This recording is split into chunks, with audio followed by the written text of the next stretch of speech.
नमस्कार। आज हम बात करेंगे कैंपस रेडियो के बारे में। कैंपस रेडियो को लेकर हमने अब तक जो बात की थी वो ये था कि इसके कैरेक्टरिस्टिक्स क्या हैं, फीचर्स क्या हैं, क्यों ये ज़रूरी है और बाकी रेडियो से कैसे अलग है। Public service broadcaster, commercial radio, community radio और कैंपस रेडियो, इन सब में आपस में क्या फ़र्क है। हम ये भी बात कर रहे थे कि कैसे कैंपस रेडियो अपने कैंपस में एक बड़ी ताकतवर ऊर्जा के तौर पर सामने आया है। जैसे कि उसने कई विधाओं को भी बहुत विकसित किया है। लिखने की परंपरा को वो जगा देता है, एक तरह से एक नई ताकत देता है। बच्चे अपनी स्क्रिप्ट्स को जब वो लिखते हैं तो भाषा पर उनकी कमांड बनने लगती है। और कई विधाएं जैसे कि रेडियो का ड्रामा, नाटक और किसी भी तरह का रंगमंच से जुड़ा हुआ प्रस्तुतिकरण, संगीत, नृत्य, लोकल डायलेक्ट्स, ऐसी बहुत सारी चीज़ों के लिए कैंपस रेडियो एक विस्तृत प्लेटफॉर्म बनकर छात्रों के सामने नई अपॉर्चुनिटीज़ को लेकर आता है। जो अब नए करिकुलम भी बन रहे हैं उसमें भी कैंपस रेडियो को एक बहुत बड़ी तवज्जो दी जा रही है। ये माना जाता है कि कैंपस रेडियो के ज़रिए स्टाफ, स्टूडेंट, पेरेंट्स, गार्जियंस, इन सब को अपडेट रखा जा सकता है। इन सब को कैंपस से जुड़ी हुई तमाम तरह की गतिविधियाँ, बच्चों के सामने अपॉर्चुनिटीज़, चुनौतियाँ, नए कार्यक्रम, स्किल्स, ट्रेनिंग, इन सब चीज़ों की जानकारी एक ही पैकेज में दी जा सकती है। स्टूडेंट्स को वो आवाज़ देता है, उन्हें एम्पावर करता है, क्योंकि अगर आपके पास लिखने और बोलने की शैली है, आपके पास कम्युनिकेशन स्किल्स हैं, जर्नलिज्म की ट्रेनिंग आप पा रहे हैं, साथ के साथ चाहे विषय आपका कोई भी हो, पढ़ाई आप कुछ भी कर रहे हो, आपके पास एम्प्लॉयमेंट का भी एक अवसर अपने आप तैयार होता जाता है। It offers a platform for your students to discuss the issues that matter to them in a non-confrontational format. Whether it is discussing important issues, sharing music, radio gives your students a voice within your school. So you are able to give a voice to your own opinion within your own setup. Planning and presenting radio shows requires a great deal of teamwork, and that is how it promotes teamwork. जो स्कूलों में radio station है उसमें कई responsibilities उन्हें assign कर दी जाती हैं। somebody could be a presenter, someone could be an engineer or a station management, or somebody could be a content writer. So there could be different responsibilities given to different students. Imagine आप अपने school या college में हैं और आपको इतनी young age में आपको ये बता दिया गया कि कैसे अपनी रिस्पॉन्सिबिलिटीज को पूरा करना है। 2002 में भारत सरकार ने एक पॉलिसी के जरिए लाइसेंसेस को परमिशन दिया था, जिसके जरिए ये हुआ था कि कम्युनिटी रेडियोस और कैंपस रेडियोस को अब इस्तेमाल में लाया जा सकता है, उन्हें शुरुआत हो सकती है। लेकिन आप जानते हैं भारत में सबसे बड़ा और सबसे नया और पहला प्रयोग कहाँ हुआ? वो हुआ 2004 में, और वो जगह थी अन्ना यूनिवर्सिटी, और जो लॉन्च किया गया उसका नाम है अन्ना FM। ये भारत का पहला कैंपस कम्युनिटी रेडियो स्टेशन था। इसे स्टूडेंट्स ने शुरू किया, स्टूडेंट्स ने इसकी कंटेंट बनाया और उसके ज़रिए ये रेडियो एक बड़े विस्तार को पाता गया। इसी समय में ये भी अनाउंसमेंट हुई थी राज्यसभा में कि अब अलग अलग राज्यों में कैंपस रेडियो को लेकर अनुमति दी जाएगी, और उसी की वजह से हुआ ये कि कैंपस रेडियो धीरे धीरे भारत भर में अपना विस्तार पाने लगा। Agricultural universities, educational institutions, civil society institutions, NGOs, इन सब के पास एक कम्युनिटी रेडियो या कैंपस रेडियो को पाने की सुविधा आने लगी। जो पहला NGO सामने आया जिसको कि इस तरह के रेडियो की अनुमति मिली वो था संगम रेडियो। इसको डेक्कन डेवलपमेंट सोसाइटी ने इसका लाइसेंस लिया। ब्रॉडकास्टिंग 2008 में शुरू हुई, Pastapur village, Medak district in Andhra Pradesh. Pune university में महाराष्ट्र में एक FM रेडियो स्टेशन इसी दौर में शुरू किया गया। इसको 2005 में इनॉग्रेट किया गया, नाम रखा गया विद्यावाणी। अब देखिए इसमें कितनी बड़ी रेंज थी। इसमें साइंस, एग्रीकल्चर, एजुकेशन से जुड़े हुए तमाम एस्पेक्ट्स, स्टूडेंट्स की रिक्वायरमेंट्स, अलग अलग विभागों के बारे में जानकारियाँ, एफिलिएटेड कॉलेजेस की जानकारियाँ, सूचनाएं, नोटिसेस और इस कैंपस की रीच को 8 किलोमीटर की रेडियस में रखा गया। अब सोचिए 8 किलोमीटर के एरिया में स्टूडेंट्स को ये सारी जानकारी मिल रही थी कि एजुकेशन से जुड़ी हुई जो भी ज़रूरी बातें हुई हैं, डेवलपमेंट्स हुई हैं, योजनाएं बन रही हैं या एफिलिएटेड कॉलेज में कोई इवेंट हो रहा है, वो सारा चीज़ें इस वॉइस के ज़रिए आने लगी। ये जो तस्वीर है ये अन्ना के कैंपस रेडियो की है। इस रेडियो ने जब अपने रेडियो स्टेशन को स्थापित किया तो एजुकेशनल इंस्टीट्यूशन के तौर पर इसने एक लीड ली, और लीड ऐसी ली कि इसके बाद देश भर के कई एजुकेशनल इंस्टीट्यूशंस में कैंपस रेडियो को लाने की शुरुआत होने लगी। इसमें health care, education, female literacy, self employment, clean environment पर काफ़ी जोर दिया गया। 50 वॉट्स का ट्रांसमीटर में इसका जो रीच था, रेडियस जो था वो 15 किलोमीटर का था, और प्रोग्राम्स जो बनाए गए उसमें education, folk, literature, fine arts, philosophy, science, engineering, medicine, pollution control को रखा गया। अब यहाँ दो बातें जो अभी तक हमने नहीं की। फोक लिटरेचर मतलब ये कि जो आपका लोक संस्कृति से जुड़ा हुआ साहित्य है उसको जगह दी जा रही है। सोचिए कमर्शियल मीडिया इसके लिए शायद जगह बिल्कुल ना निकालना चाहे, लेकिन जब कैंपस रेडियो होता है तो वो उन चीज़ों पर तवज्जो देने लगता है जिसकी बात लोग नहीं कर रहे, लेकिन उसका होना, उसका जिंदा होना, उसका हमारे बीच मौजूद होना ज़रूरी है। इसी तरह पोल्यूशन कंट्रोल ये एक सामाजिक सरोकार है। हर साल वैसे जब सर्दियाँ आती हैं आप देखते हो कि पोल्यूशन की स्टोरीज आने लगती हैं, जब गर्मियाँ आती हैं तो उसमें कमी आती है, लेकिन कैंपस रेडियो ऐसा नहीं करता। वो पूरे साल एक सरोकार को जिंदा रखता है। वो जानता है कि पोल्यूशन एक ऐसी समस्या है जिससे निपटने के लिए रोज़मर्रा की ज़िंदगी में जागरूकता की ज़रूरत है। फीडबैक मैकेनिज्म होने की वजह से और फॉलो बैक मैकेनिज्म होने की वजह से ये कैंपस रेडियो स्टूडेंट्स के बीच में लोकप्रिय भी हैं और उनमें सोशल अवेयरनेस लाते हैं। जब स्टूडेंट डेली बेसिस पर इस तरह की समस्याओं के बारे में सुनते हैं, स्वाभाविक तौर पर उन पर ये असर पड़ता है कि वो भी अपने समाज के लिए कुछ अच्छा करें। Eminent personalities, scholars and intellectuals visited the studio and shared their knowledge on various schemes for Anna CR. Anna campus radio में बहुत सारे लोग समय समय पर आते रहे और उन्होंने इस फोरम को और भी ज़्यादा स्ट्रेंथन किया और सोशल अवेयरनेस और सोसाइटी की डेवलपमेंट पर बड़ी भूमिका निभाई। इसका इनॉग्रेशन उस समय डिप्टी प्राइम मिनिस्टर ने किया था और चीफ मिनिस्टर खुद इसके इनॉग्रेशन के समय मौजूद थी। अब आप सोचिए जो इम्पोर्टेंस कैंपस रेडियो को मिली, आज हम उसकी एक बड़ी तस्वीर को देख रहे हैं। लेकिन इसे शुरू किसने किया वो भी मैं आपको बताना चाहूँगी। इसकी शुरुआत का श्रेय जाता है डॉक्टर आर श्रीधर को, जो कि उस समय head of department of media sciences थे और एक एमिनेंट रेडियो प्रोफेशनल थे।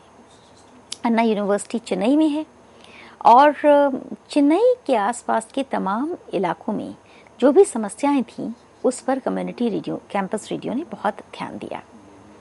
इसके अलावा कुछ ऐसे वॉक इन प्रोग्राम्स किए जिसमें कम्युनिटी के लोग इस कैंपस में आकर अपनी बात रखते थे, खास तौर पे महिलाएं और बच्चे।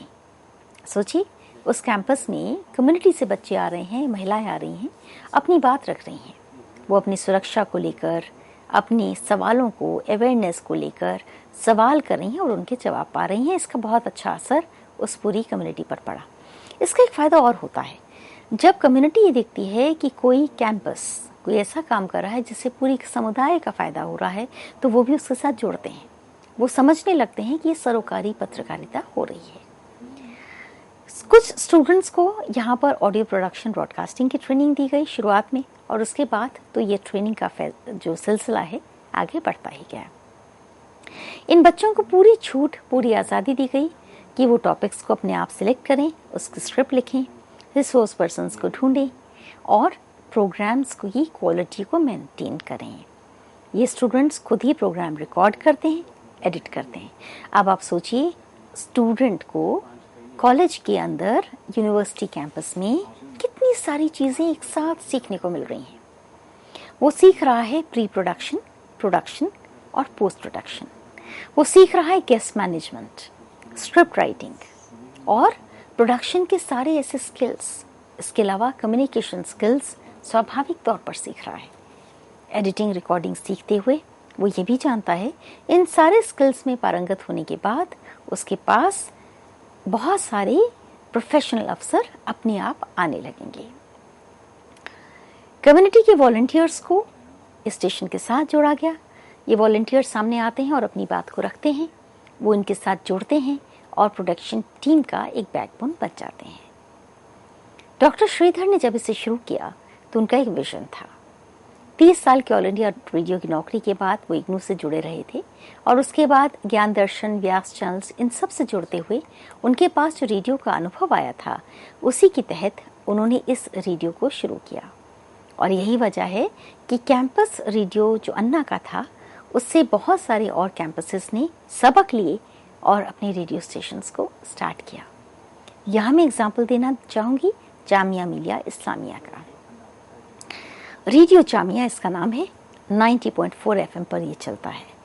इसने अपने पहले ट्रायल लाइव ट्रांसमिशन को 60 मिनट का रखा। 15 मार्च 2005 को इसने अपना पहला ट्रायल ट्रांसमिशन किया और रेगुलर ट्रांसमिशन शुरू हुई 26 मई 2005 से 60 मिनट हर वीकडे पर। और फिर 6 मार्च 2006 को इसका एक फॉर्मल इनॉग्रेशन किया गया। इसका ऑब्जेक्टिव था कि shared values and preservation of local cultures. अब ये जामिया मिलिया इस्लामिया दिल्ली में है, तो उसने ध्यान रखा अपने इलाके के, अपने समुदाय के लोगों का जो लोकल कल्चर है, भाषा है, ज़रूरतें हैं, रिक्वायरमेंट्स हैं, उसके मुताबिक कार्यक्रमों को फॉर्मेट किया गया। The programs suit diverse tastes of the target audience, be it interviews, discussion, vox pops. It strives for innovative and effective ways to work in tandem with the community. यहाँ innovative word बड़ा important है। Students have to be very innovative. सभी कार्यक्रम हमेशा एक जैसे नहीं होंगे और क्योंकि स्टूडेंट्स हैं, यंग बच्चे हैं, उनके पास नए आइडियाज़ हैं, वो मिलते हैं और दिमागी तौर से नए नए आइडियाज़ को सोचते हुए, इनोवेटिव आइडियाज़ को सोचते हुए उन्हें इम्प्लीमेंट करने की कोशिश करते हैं। कम्युनिटी मेंबर्स की पार्टिसिपेशन होती है। Broad outlook and public service ideology with emphasis on catering to both general and student community of the idea. इसी तरह IMC ने भी अपना रेडियो शुरू किया। मुझे भी इस अपना रेडियो के एकदम शुरुआती समय में साथ में जुड़ने का मौका मिला था। 96.9 FM पर ये चलता है। सितंबर 2005 में इसकी एक तरह से नींव रखी गई और उसके बाद 9 सितंबर को जब ये इनॉग्रेट हुआ, उसके बाद इसे ब्रॉडकास्ट के लिए एक नियमित संचालन इसका चलने लगा। Transmission has been extended to hours a day since February 2013। बेटी बचाओ बेटी पढ़ाओ जैसे कार्यक्रम और उसके बाद कोविड-19 के समय में अवेयरनेस से जुड़े हुए कार्यक्रम, एजुकेशनल प्रोग्राम्स इस पर खूब हुए। दिल्ली यूनिवर्सिटी ने भी इसी तरह अपने एक कैंपस रेडियो की शुरुआत की थी 2007 में, जिसे Vijay Lakshmi Sinha, former deputy director general of all India radio के सुपरविजन में शुरू किया गया था। इसे भी स्टूडेंट बॉडी के लिए खास तौर पर तैयार किया गया था। कैंपस रेडियो के लिए असल में कई गाइडलाइंस हैं और ये गाइडलाइंस काफ़ी हद तक कम्युनिटी रेडियो स्टेशन से मिलती जुलती सी दिखाई देती हैं। Organizations having license for setting up of such stations shall be considered empaneled with Bureau of Outreach and Communication. इनके पास लाइसेंस का होना ज़रूरी है। इंफॉर्मेशन एंड ब्रॉडकास्टिंग मिनिस्ट्री से की लिस्ट में उनको शामिल होना भी ज़रूरी है और उसे अपडेट करवाते रहना भी ज़रूरी है। Rate of ads for empanel organisations भी तय किया गया है। अमूमन 52 रुपये 10 सेकंड के ब्रॉडकास्ट के लिए हम ये देखते हैं। अगर आप वेबसाइट पर देखेंगे तो आप पाएंगे कि इसमें थोड़ा बहुत बदलाव कई बार होता है, लेकिन इसके अलावा ये एक ज़रूरी बात है कि जो नियम हैं वो बहुत ही स्ट्रिक्ट हैं। उन नियमों को मानना इन कैंपस रेडियो स्टेशंस के लिए बहुत ज़्यादा ज़रूरी है। इसके अलावा कई बार कैंपस रेडियो स्टेशंस में जो अब नई चीज़ें देखने में आ रही हैं कि वो अपने कंटेंट को डिजिटाइज भी करने लगे हैं। ये एक अच्छी बात हुई है। मतलब ये कि जो प्रोग्राम्स हैं जो ब्रॉडकास्ट हो रहे हैं उसके अलावा वो चाहें डिजिटाइज कर लें, ताकि आने वाले समय में अगर कुछ स्टूडेंट्स किसी पुराने प्रोग्राम को सुनना चाहते हैं तो उनके पास वो अपॉर्चुनिटी हो। स्पॉन्सर प्रोग्राम्स के लिए भी बहुत सारी गाइडलाइंस हैं, जैसे कि मैं मिसाल के तौर पर दे रही हूँ 90 प्रोग्राम्स अक्रॉस 1 ईयर, 6000 और half hour programme for 180 programmes across 1 year. ऐसे कुछ एक नियम हैं जिसे आप देखेंगे तो आपको अंदाज़ा होगा कि जो रेट है वो कमर्शियल मीडिया की तुलना में काफ़ी कम रखा गया है। All government-sponsored programs will be released through DABP, which will act as a single point agency for both the sponsoring department and the CRs. All the payments will be routed through DABP. आपको समय मिले तो DABP के बारे में भी ज़रूर पढ़िए, वो आपकी जानकारी में बहुत इजाफा करेगा। दुनिया के अलग अलग देशों में कैंपस रेडियो को देखा जा रहा है। मैं आपको एक छोटा सा उसका भी एक दृश्य दिखाना चाहूँगी ताकि आपके दिमाग में ये रहे कि कैंपस रेडियो सिर्फ भारत में नहीं बल्कि भारत के कई और देशों में व्यापक है।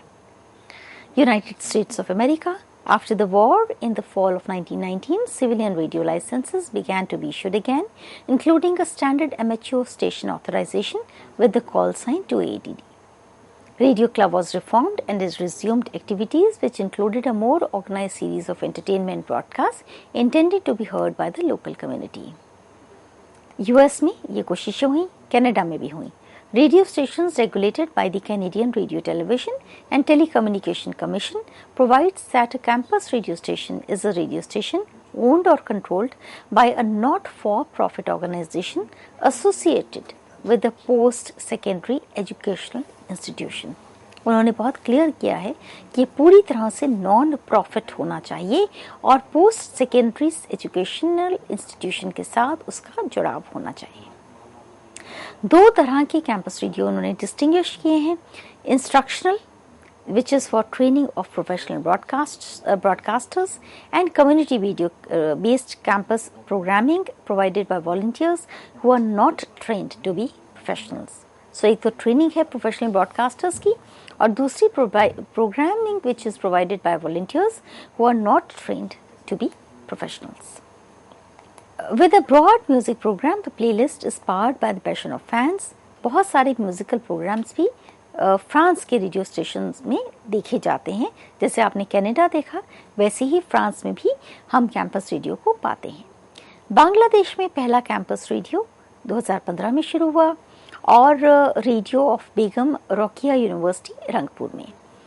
इसका जो बेसिक ऑब्जेक्टिव है, it is to bring life skills and educational information, development, motivation and entertainment programming to the students to build their communication skills and give them exposure to a working media environment. Bangladesh में ही cute radio is a university-based radio station in Khola University of Engineering and Technology. ऐसे कुछ और campus radio stations आप अलग अलग देशों में पाएंगे।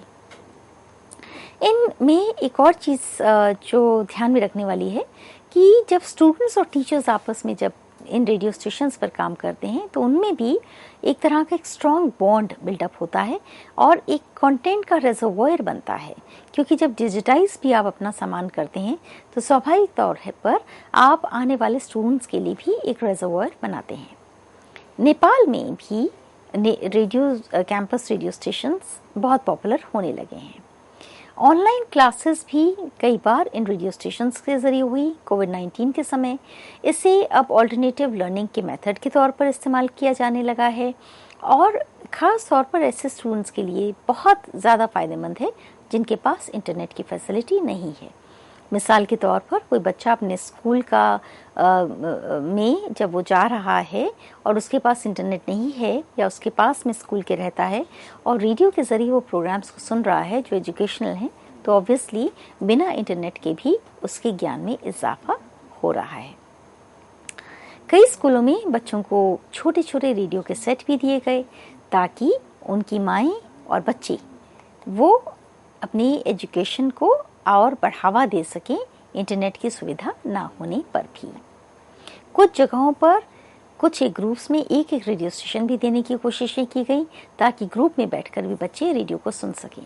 इससे एक तरह का कम्युनिटी का जो भाव है वो भी पैदा होता है।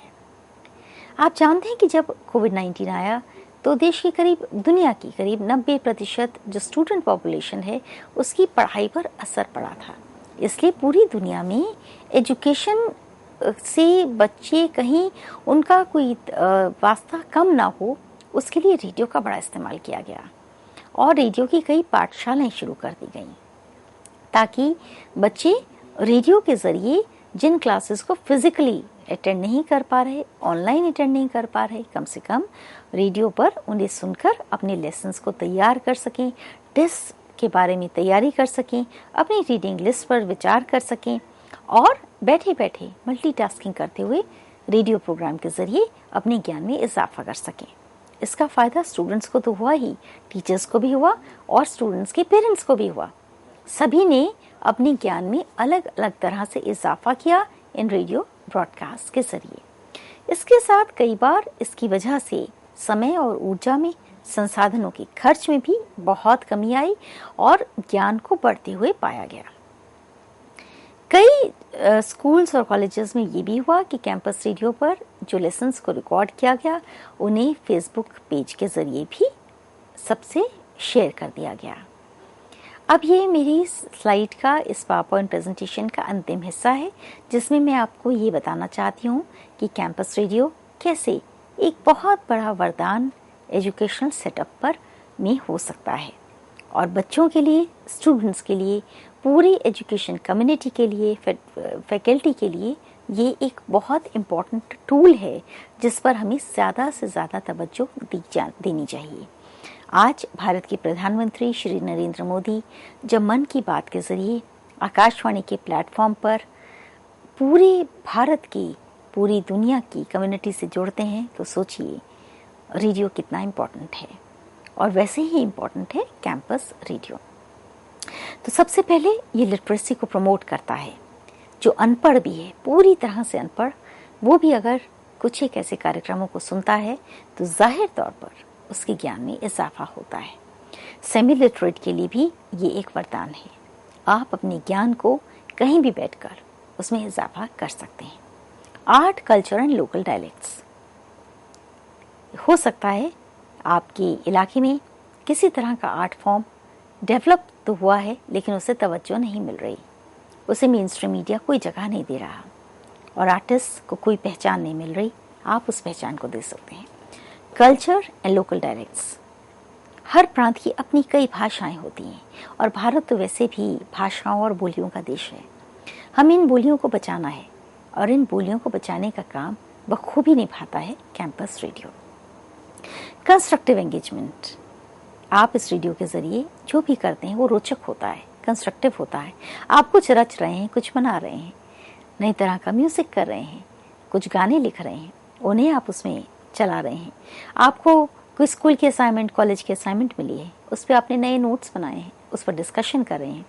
आप अपने इस कैंपस रेडियो में कुछ गेस्ट को बुलाते हैं और उनको इंटरव्यू करते हैं। सोचिए, एक ही जगह पर बैठकर महज 2 या 3 माइक्रोफोन्स के ज़रिए आप दुनिया भर की जानकारी को बटोर भी लेते हैं और सब में बांट लेते हैं, और वो भी low cost.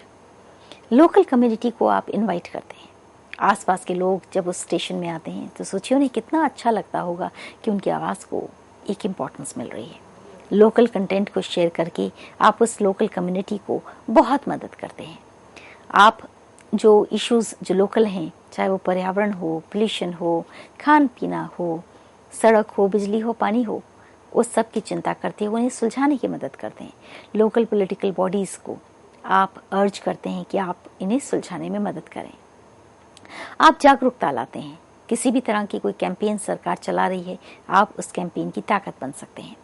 Easy to modify, आपने आज कोई कार्यक्रम बनाया, कल आप उसमें बदलाव चाहते हैं और परसों चाहते हैं एक और नया कार्यक्रम हो।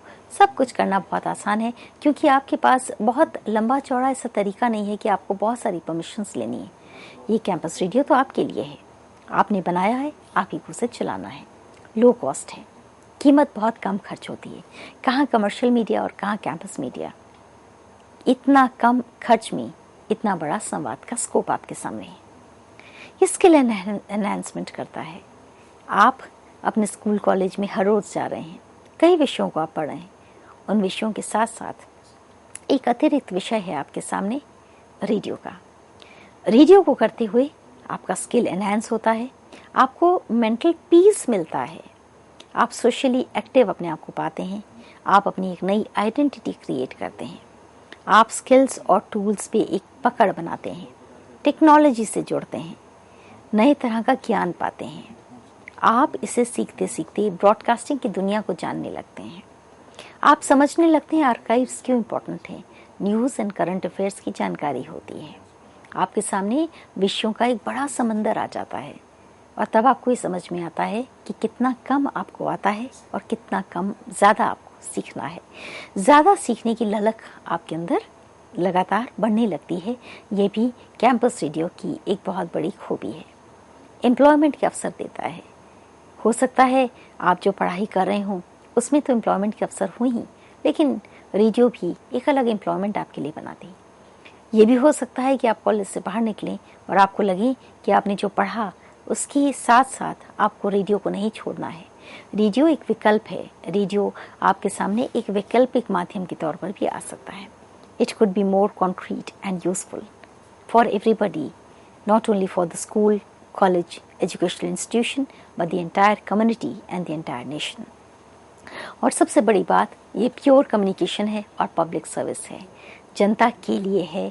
और इसे बच्चे जब बनाते हैं, जनता के हित में बनाते हैं, तो सोचिए कितना सुंदर, कितना सार्थक और कितना सटीक कम्युनिकेशन ये होता होगा। आज का ये लेक्चर आपसे मैंने जो बात की वो थी कैंपस रेडियो के बारे में। ये कुछ एक सोर्सेज हैं जिनकी मैंने मदद ली।